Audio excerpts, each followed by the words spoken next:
사랑하는 마음으로 이 자리에 동참하고 계시는 여러분들을 주님의 이름으로 진심으로 환영하고 사랑합니다. 네, 설교 전에 앞서 제가 오늘 음성을 평소보다 조금 더 작게 할 겁니다.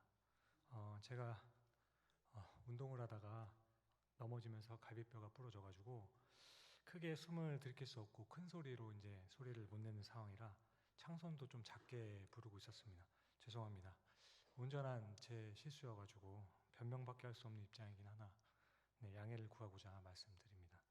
최대한 마이크를 이렇게 붙여서 할 테니까 아무쪼록 조금 불편하시더라도 양해 부탁드리고 혹시나 가끔 생각나시면 잘 회복되도록 기도 부탁드립니다.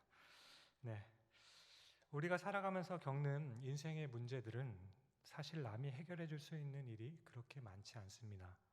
그렇기 때문에 많은 경우에 스스로가 해결해야 하기에 인생은 참 버겁고 힘이 든다 합니다. 그런데 때로는 자기 자신도 그 문제를 해결하지 못할 때가 있습니다. 그렇게 오늘 저는 우리 인생에 일어나는 그 모든 문제는 남이든 자신이든 해결할 수 없다는 전제로 오늘 말씀을 전하려고 합니다. 물론 어떤 분들은 이 전제가 맞지 않다고 생각하시는 분들도 있습니다. 사실 제 개인적으로도 정말 풀릴 것 같지 않았던 그 일이 다른 사람의 도움으로 문제를 해결한 적이 몇 번 있었기 때문이죠.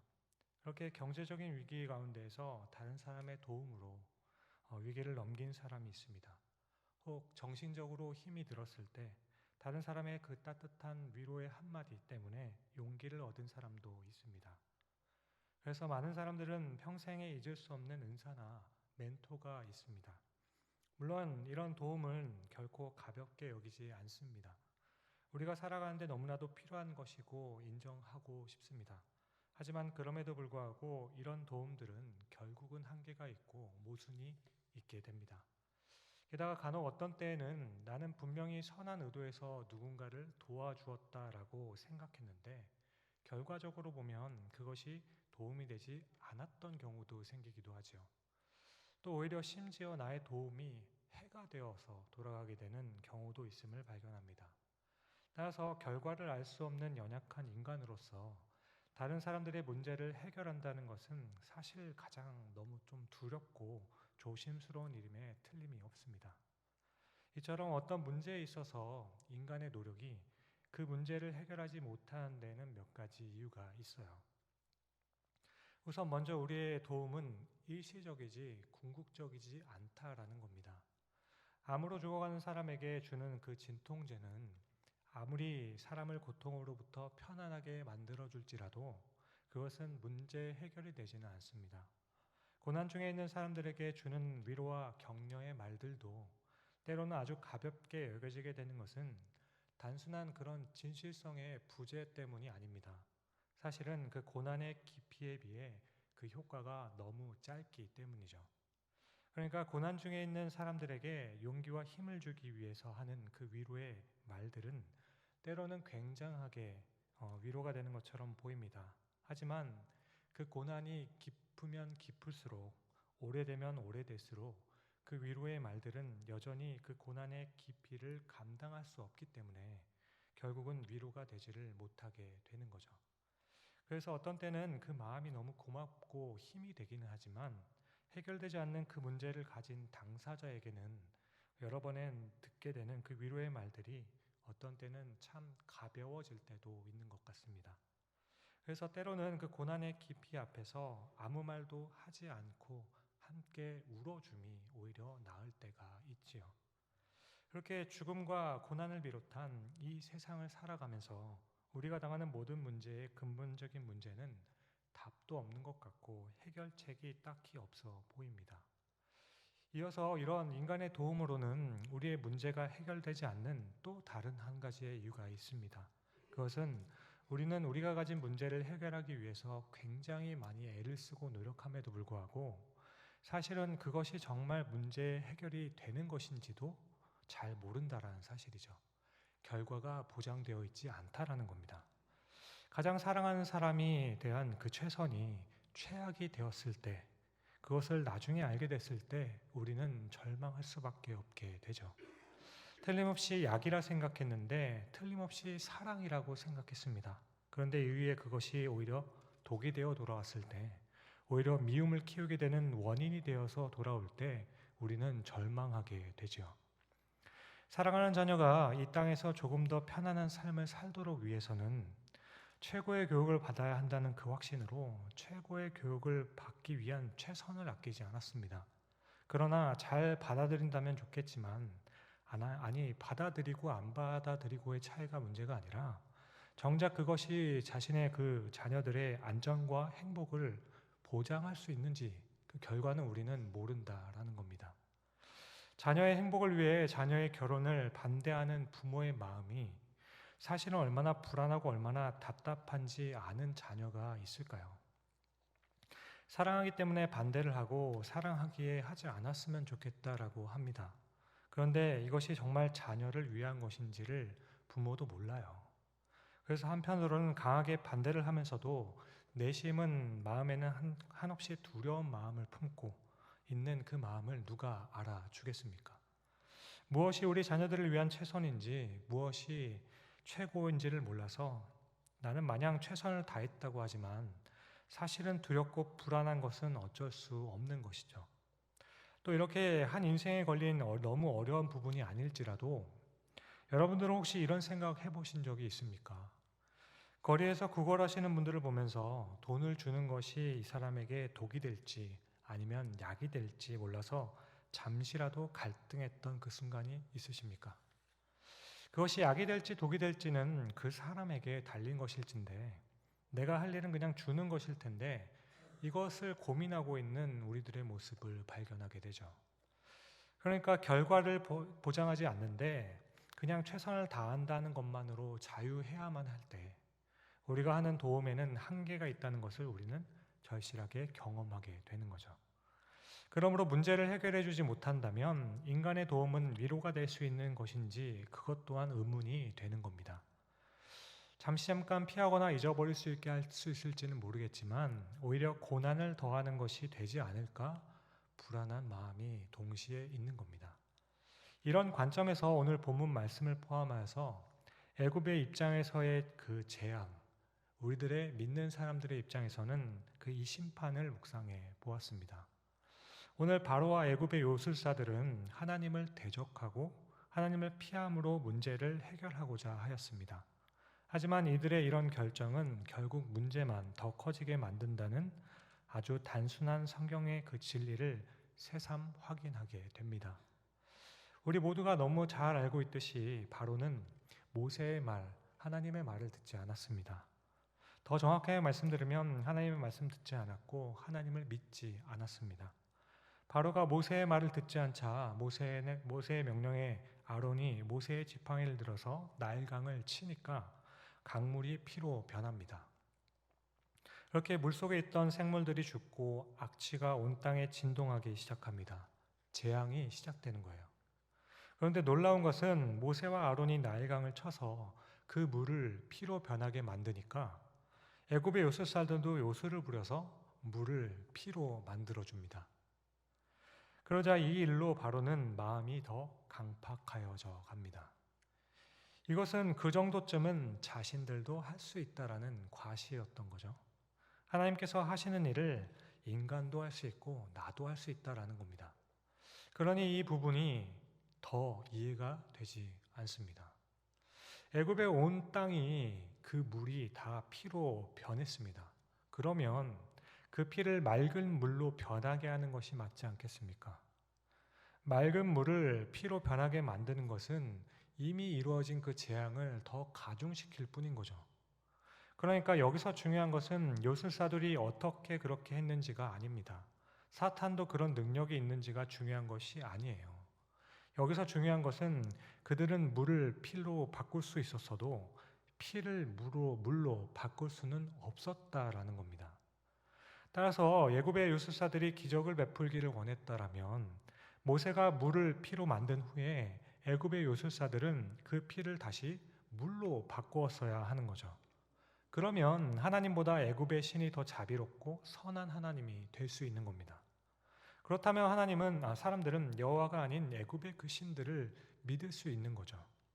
하지만 애굽의 요술사들은 그냥 흉내만 내는 겁니다. 하나님의 능력으로 모세가 물을 피로 만드니까 그들도 물을 피로 만들 수 있었을 뿐입니다. 그냥 상식적으로만 생각해도 맑은 물에 피 한 방울만 흘려도 변하는 것이 별로 놀라운 것도 아니지 않습니까? 그런데 무엇보다 더 중요한 것은 이것은 사실 그들이 당하고 있는 그 끔찍한 재앙을 더 깊게 만드는 것밖에는 아무것도 아니라는 거죠. 그런데 이 사실을 보고 바로는 모세와 아론이 한 일이 그것이 굳이 하나님께서 하시지 않았다라는 것을 확인하고 싶었던 겁니다. 그렇게 비록 요술사들이 이 행동으로 지금의 그 재앙이 더 심각해지긴 했지만 정말 아무것도 해결되지 않았지만 모세와 아론이 한 일을 애굽의 요술사들도 했다는 그 사실 하나만으로 바울은 충분하게 만족할 수 있었던 거죠. 물을 피로 만드는 것은 인간도 할 수 있는 일이구나. 우리도 할 수 있는 거야. 그렇게 바로가 가장 원했던 일은 애굽의 요술사들이 해준 겁니다. 여호와 하나님을 인정하지 않을 수 있는 그 광경을 보게 만들어준 거예요. 따라서 비록 고난이 더하게 되었지만 요술사들도 하는 것이기에 바로에게는 하나님을 인정하지 않을 수 있는 그 근거로서 사용하게 되는 거죠. 모세가 물을 피로 변하게 하는 것은 여호와 하나님께서 살아 계신다라는 것을 확인시켜 주기 위함이었습니다. 그런데 바로의 요술사들은 하나님이 살아계시지 않다는 것을 증명하기 위해 물을 피로 만든 겁니다. 그러니까 결과적으로 같은 일을 하였기에 아무런 문제가 해결된 것이 없어요. 이것은 애꿎은 백성만 고난당할 뿐입니다. 애굽 사람들은 우물을 파서 물을 먹으며 일주일을 버틴 후에 나일강은 비로소 깨끗하게 됐죠. 그들은 그렇게 문제가 해결된 줄로 알았습니다. 이런 모습은 재물을 쌓고 힘을 얻으면 마치 그것으로 하나님 없이 살아갈 수 있다라고 과시를 하는 우리 인간의 모습과도 다르지 않습니다. 많은 사람들이 하나님 없이도 행복할 수 있다라고 합니다. 나도 열심히 돈 벌어서 잘 살게 되면, 이번에 내가 대박이 나서 돈을 많이 벌게 되면 누구 못지않게 행복할 수 있다는 그 사실을 내가 보여줄 수만 있다면 그것으로 사람들은 만족할 수 있다라고 해요. 그리고 그것을 보며 만족합니다. 사실은 더한 갈증과 결핍으로 오히려 고난이 더 더해졌음에도 불구하고 하나님께서 하신 일을 인간도 할 수 있다는 것을 보여주는 것만으로도 승리했다라고 착각하게 만드는 거죠.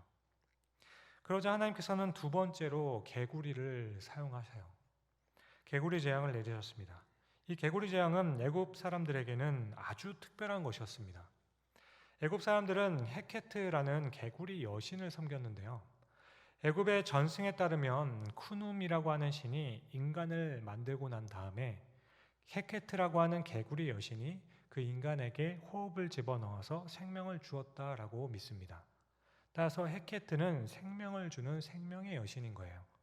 또한 동시에 애굽에서 더 이상 개구리의 그 수가 늘어나지 않도록 개구리의 그 수를 조절하고 생산을 조절하는 여신으로 불립니다. 그러니까 이것은 다시 또 생각하게 되면 당시 나일강에서의 개구리의 번식의 문제는 이미 심각했다라는 거죠. 그렇게 하나님께서는 두 번째 재앙으로 이 개구리를 사용하세요. 아론이 애굽의 물들을 향하여서 손을 내밀자 개구리들이 온 물에서 올라오기 시작합니다. 침실과 밥그릇과 밥상 어느 곳에 없는 것이 없어요. 애굽 사람들은 헤케트를 믿는 신앙 때문에 개구리를 죽이지를 못해요. 개구리가 온 집안에 있지만 죽일 수가 없는 겁니다. 그리고 온 집에 가는 곳마다 나타나요. 여러분들은 어떠십니까? 개구리 자주 보면 조금 친해지던가요? 잘 모르겠습니다. 저는 생각만 해도 소름이 돋더라고요. 가끔 만나는 거면 모를까 가는 곳마다 개구리가 다니고 있다라고 생각하면 저는 너무 끔찍할 것 같습니다.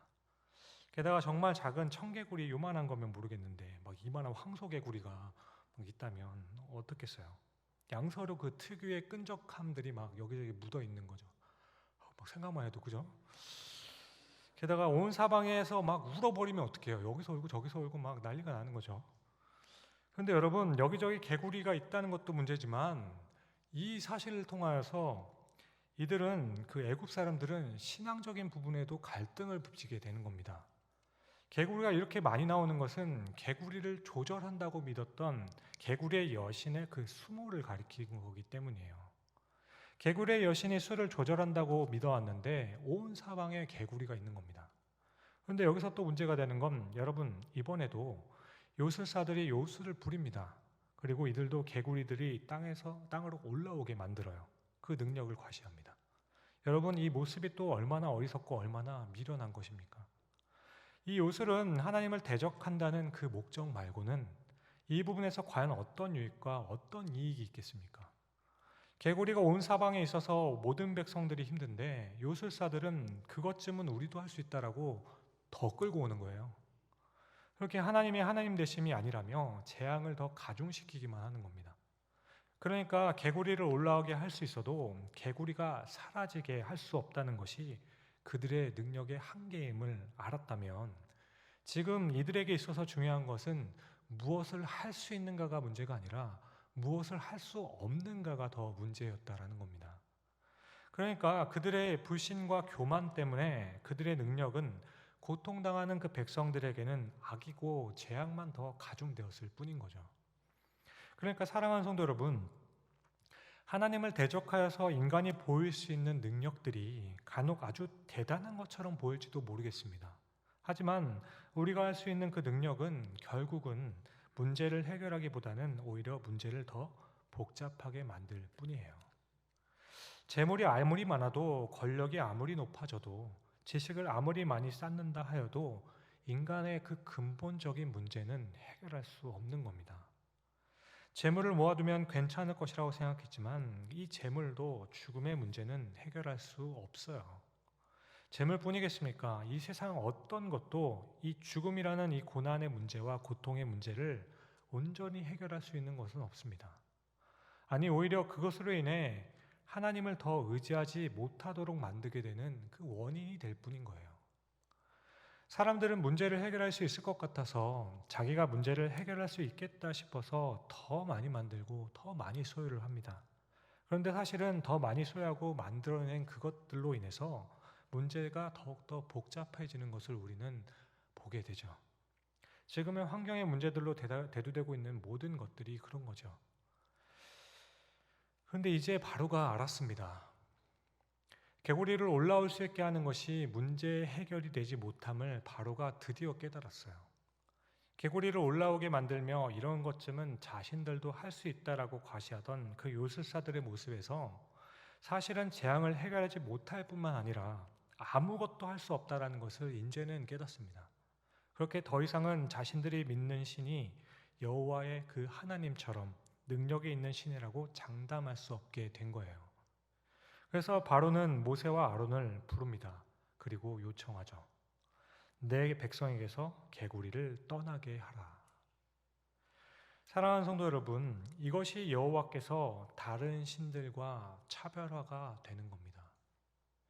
아니, 이것이 여호와만이 참 하나님 되심을 보여주는 것입니다.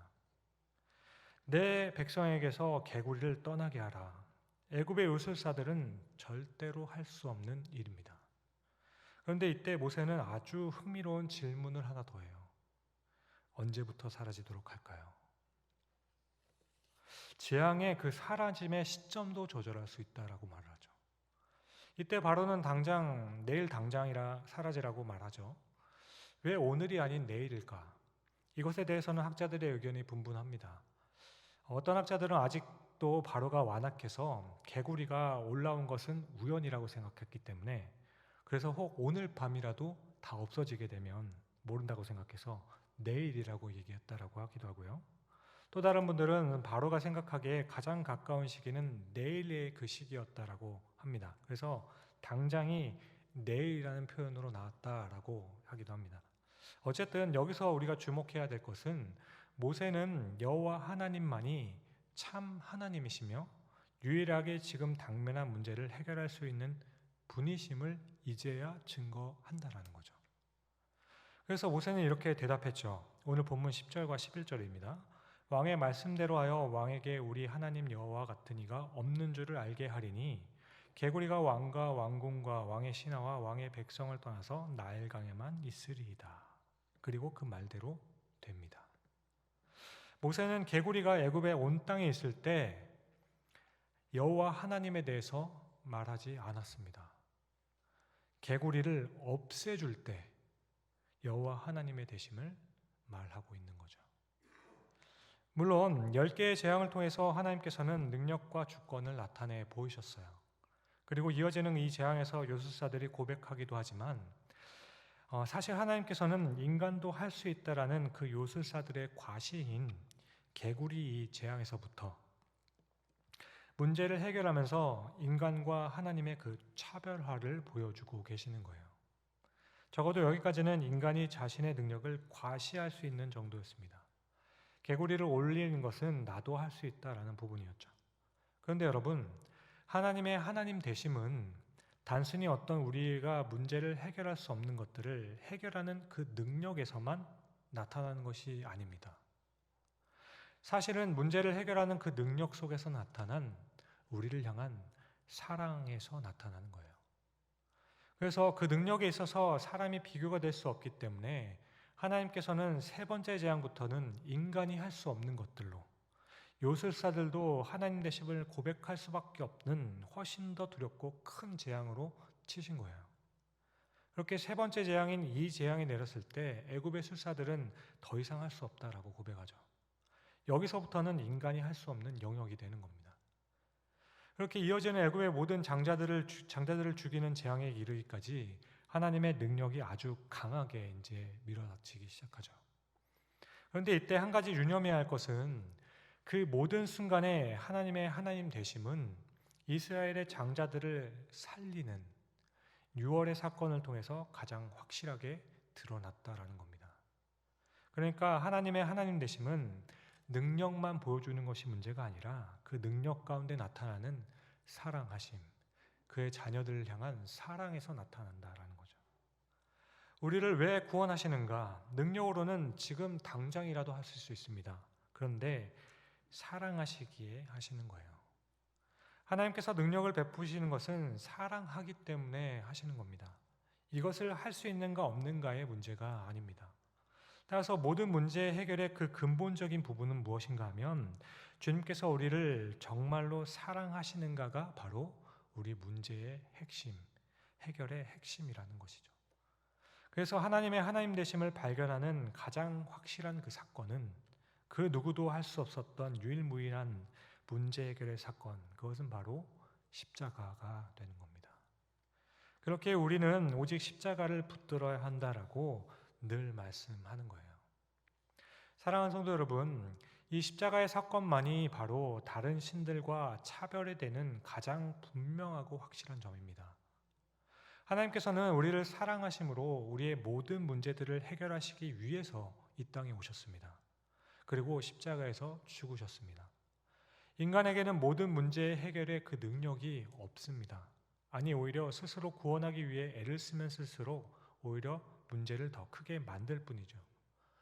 하나님을 떠나 스스로가 행복해지기를 원해서 재물을 쌓고 권력도 쌓았지만 이것들은 인간의 궁극적인 문제들을 해결하는 것이 아니라 오히려 하나님을 찾지 못하도록 만드는 심각한 장애물이 되게 되죠. 물론 인간에게도 일시적인 문제 해결의 능력이 있습니다. 그래서 제가 드리는 말씀이 인간의 능력을 너무 폄하하는 것처럼 들릴 수도 있을 겁니다. 인정합니다. 그런데 인간의 문제가 단순히 그냥 일시적인 것들만 의미한다면 맞는 말이죠. 그러면 얼마든지 인간에게 능력이 있다라고 말씀할 수 있습니다. 배가 고픈 사람에게 먹을 것을 주는 것이 문제의 해결이 되지 않겠습니까? 아픈 사람에게 약을 주고 치료해 주는 것이 문제의 해결이 되는 것 아니겠습니까? 그런데 그 사람의 죽음 앞에서는 어떻게 해야 합니까? 그 사람의 하나님 심판대 앞에서는 우리는 무엇을 해주어야 합니까? 아무리 재물을 쌓고 권력을 쌓아도 사랑하는 자녀가 고통 가운데 죽어간다면 우리는 무엇을 어떻게 해줄 수 있는 겁니까? 또 배신과 배반으로 인해서 내 안에 말할 수 없는 고통이 생기면 과연 어떤 인간의 도움과 노력이 그것을 해결하고 도울 수 있겠습니까? 대전에서 기차를 타고 서울로 가야 하는 사람이 부산으로 가는 기차를 탔습니다. 기차 안에서 배가 고프면 먹을 것을 사 먹을 수 있죠. 혼자 가는데 심심하고 외로우면 옆에 친구들을 사귀어서 갈 수도 있는 겁니다. 하지만 그렇게 배고픔을 해결하고 외로움을 해결하는 것이 빨리 갈아타야 한다라는 생각을 하지 못하게 한다면 어떻겠습니까? 이때 배부르고 외로움을 해결하는 것은 문제 해결이 되는 것이 아니라 오히려 문제를 더 복잡하게 만드는 거예요. 내가 빨리 갈아타야 한다라는 생각을 하지 못하게 만드는 그 어떤 것이 있다면 아닌 거죠. 내가 잘못된 곳으로 가면서 조금 더 누리고 즐기며 그리고 안락하고 편안하게 또 쉽게 살겠다고 하는 것은 아닌 겁니다. 아주 불편한 자리에 있다 하더라도 서서 가는 한이 있더라도 그 불편하게라도 제대로 된 곳으로 가는 곳이 맞다면 그것이 맞는 거죠. 잘못된 방향으로 가면서 즐기는 것들, 잘못된 방향으로 가면서 편안하게 만드는 것들은 오늘 요술사들이 보여주는 그 과시들과 똑같은 거예요. 재앙만 가중할 뿐입니다. 이것은 우리가 가진 문제 해결이 되지를 못해요. 그런데 여러분, 이렇게 되자 이제 사람들은 어떻게 생각하느냐 하면 해결책이 없다고 포기해버립니다. 더 이상 인간은 문제를 해결할 수 없다라고 포기한 상태에서 가장 최선으로 할 수 있는 선택은 결국 편리함이에요. 그냥 조금 더 사는 동안 누리고 조금 더 편하게 살다가 가면 족한 거죠. 하지만 여러분, 우리 인생의 문제들을 해결할 수 있는 방법이 있어요. 바로 예수 그리스도 하나님입니다. 오늘 바로에게 개구리를 이 땅에서 없애겠다라는 그 약속대로 하셨던 것처럼 우리 인생에서 하나님께서는 우리를 사랑하심으로 그렇게 하실 수 있는 분입니다. 개구리가 올라오는 것을 보며 어차피 인생은 그런 거니까 그냥 개구리와 같이 함께 살 수도 있습니다.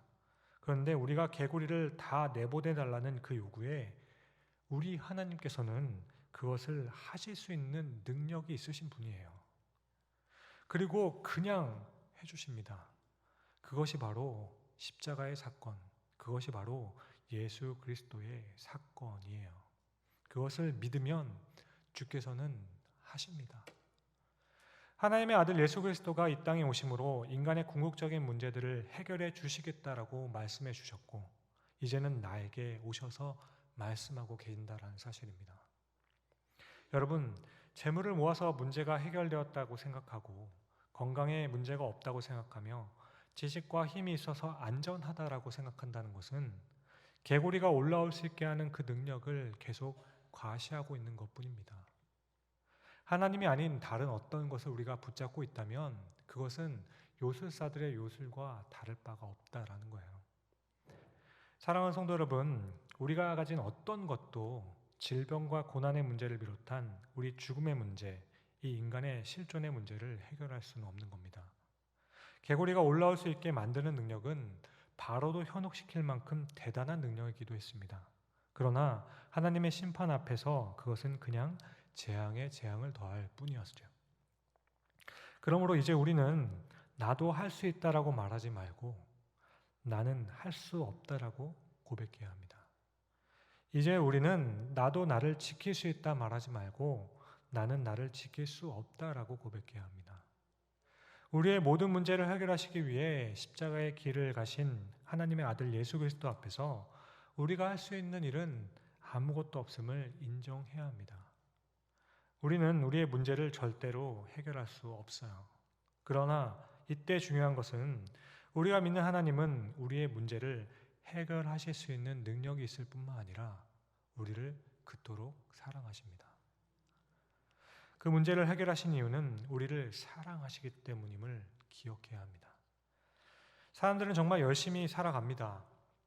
그런데 그렇게 열심히 살아가면서 우리가 하는 일들과 우리가 성취하였다라고 생각되는 그 모든 일들이 하나님 앞에서 물을 피로 변하게 만들고 개구리를 올라오게 하는 과시의 일이 아니었을지 한번 돌아볼 수 있기를 바랍니다.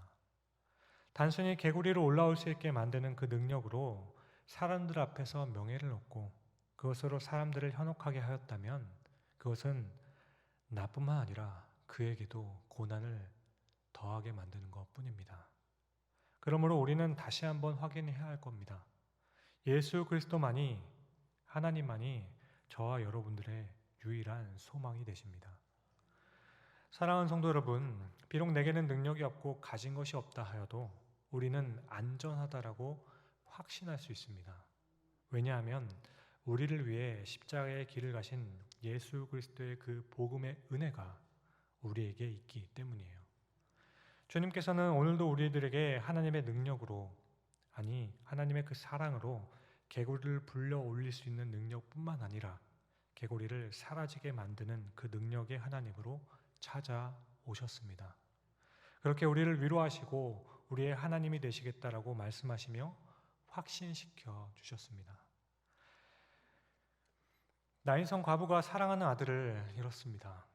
아들을 잃고 절망하고 있던 그 과부에게 얼마나 많은 사람들이 울지 말고 그런 위로를 했을까요? 사람은 다 그렇게 왔다가 하는 거야. 인생은 그런 거지. 그냥 먼저 갔다 왔을 뿐이지. 죽은 사람은 죽은 거고 산 사람들은 살아야지. 많은 사람들이 위로했을 거예요. 하지만 그 모든 위로의 말들이 따뜻한 사랑의 말이었을지라도 아들이 잃은 어머니에게는 진정한 위로가 되지 않는다는 것을 우리는 인정할 수밖에 없습니다. 그런데 그렇게 슬피 울며 살 소망이 끊어진 그때 주님께서 그 장례의 길에 나타나십니다.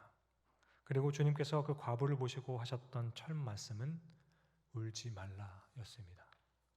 그런데 이때 주님께서 하셨던 울지 말라의 이 말씀은 이전에 들었던 그 모든 말들과 전혀 다른 말입니다. 다른 의미예요. 이것은 그냥 우리가 아는 위로의 말과는 달라요. 왜냐하면 주님께서는 그 죽은 아이를 살리실 것이기 때문이죠. 그 죽은 아이를 다시 살릴 계획을 가지시고 그 장례 행렬을 멈추셨던 주님께서 울지 말라고 말씀하십니다. 그렇게 주님은 문제를 해결하실 수 있는 능력뿐만 아니라 그 과부를 불쌍히 여기심으로 그 과부를 향한 사랑으로 다가오신 주님의 울지 말라는 말씀은 보통 사람들이 했던 말과 다른 실제적인 문제의 해결입니다.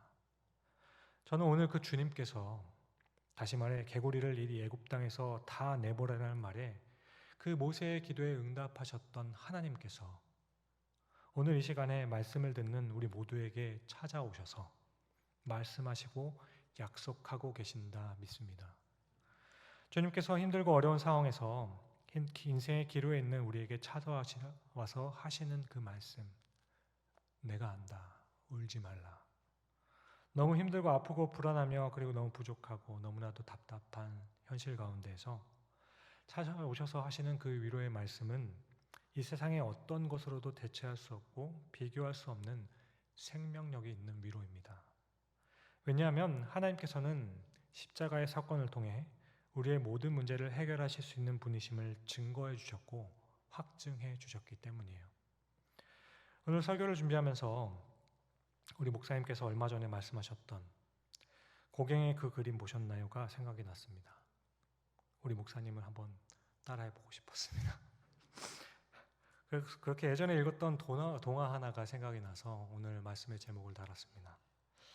제 기억에는 떡 하나 주면 안 잡아먹지 이거였는데 찾아보니까 해와 달이 된 노누이라는 제목이라는 것을 알게 됐죠.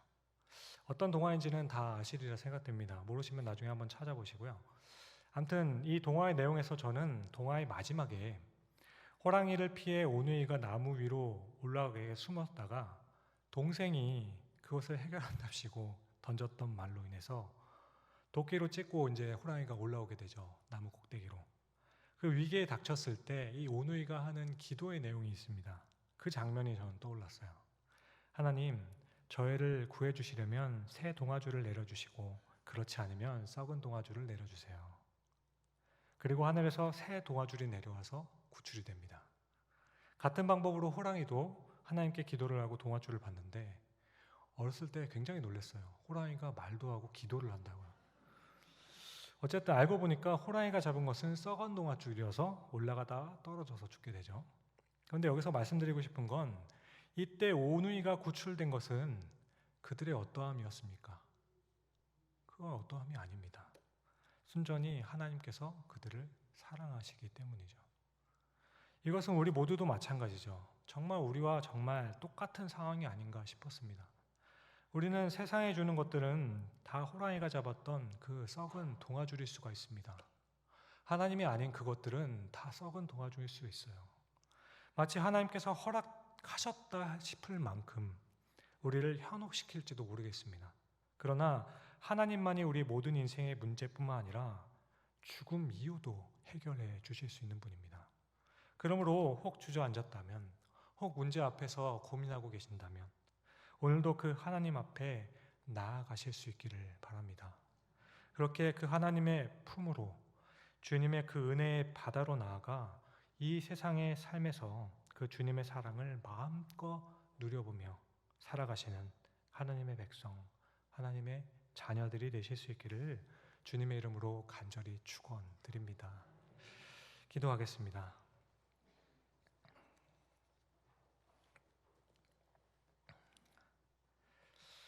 사랑과 은혜가 풍성하신 주님, 오늘 바로의 요술사들은 하나님께서 살아계시지 않는다는 것을 증명하고 싶었습니다. 그래서 자신들도 할 수 있다라는 과시를 하였습니다. 그런데 그것은 고난을 더하게 하고 불행을 가지고 오는 것뿐입니다.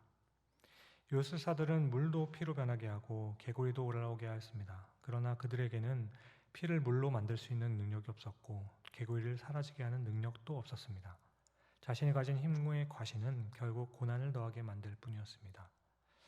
오늘 우리는 이 사건을 곰곰이 묵상하면서 혹 우리의 모습이, 우리가 생활하는 그 모습들이 하나님 앞에서 마치 내 나라를 세우겠다 하며 바로와 같고 요술사와 같이 하는지 돌아봅니다.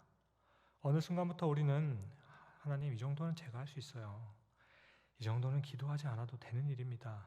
라고 생각하며 자신의 능력을 과시하고 있는 모습은 아닐까 하는 생각이 들어서 부끄러운 마음을 감출 수가 없습니다.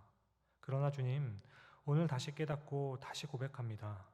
사랑하는 주님, 우리는 아무것도 할 수 없습니다. 제 인생에서 제가 해결할 수 있는 문제는 아무것도 없습니다. 정말 있는 힘을 다해 몸부림치며 노력하고 발버둥치지만 막상 고난과 슬픔의 현실 앞에서 제가 할 수 있었던 일이 없었다는 것을 다시 한번 깨닫습니다. 게다가 제가 해결했다고 했던 그 일조차도 일시적이었음을 고백합니다. 이 인간의 한계와 무지한 그리고 연약함 때문에 이 시간도 주님의 그 십자가를 바라볼 수 있게 하여 주시옵소서. 그러므로 우리를 사랑하신다 하시는 주님, 우리 사랑하는 성도님들의 고난과 슬픔의 현실에서 사람보다는 그리스도를, 십자가를 보게 하여 주시옵소서. 이렇게 모든 것의 유일한 해결이 되시는 그 십자가를 통해 하나님의 위로와 사랑을 경험하게 하시고 문제를 해결할 수 있을 뿐만 아니라 문제를 통한 하나님의 그 사랑을 확증을 받는 그런 주님의 자녀 되게 하여 주시옵소서. 감사합니다. 이 모든 말씀을 하나님의 사랑을 우리에게 증거하시기 위해 십자가에 달리사 우리를 향한 하나님의 사랑의 능력과 사랑으로 확증하여 주시는 우리 구주 예수 그리스도의 이름으로 기도드립니다. 아멘. 이 시간 찬송가 302장 함께 찬양하시면서 봉헌하겠습니다.